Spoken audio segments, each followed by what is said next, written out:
एक बार एक वकील साहब ने अपने बेटे का रिश्ता तय किया। कुछ दिनों बाद वकील साहब होने वाले समधी के घर गए तो देखा कि होने वाली समधन खाना बना रही थीं।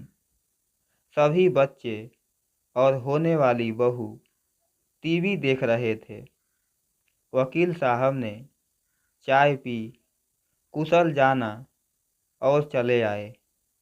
एक महीने बाद वकील साहब समधी जी के घर फिर गए तो देखा कि समधन जी झाड़ू लगा रही थीं और बच्चे पढ़ रहे थे और होने वाली बहू सो रही थी। वकील साहब ने खाना खाया और चले आए। कुछ दिन बाद वकील साहब फिर किसी काम से होने वाले समधी जी के घर गए तो होने वाली समधन बर्तन साफ कर रही थी। बच्चे टीवी देख रहे थे और होने वाली बहू खुद के हाथों में नेल पेंट लगा रही थी। वकील साहब अपने घर आकर गहन सोच विचार कर लड़की वालों के यहाँ खबर पहुँचाई कि हमें ये रिश्ता मंजूर नहीं है। कारण पूछने पर वकील साहब ने कहा कि मैं होने वाले समधी के घर 3 बार गया।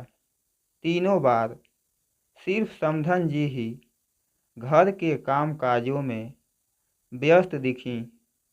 मुझे एक बार भी होने वाली बहू घर का काम काज करते हुए नहीं दिखी।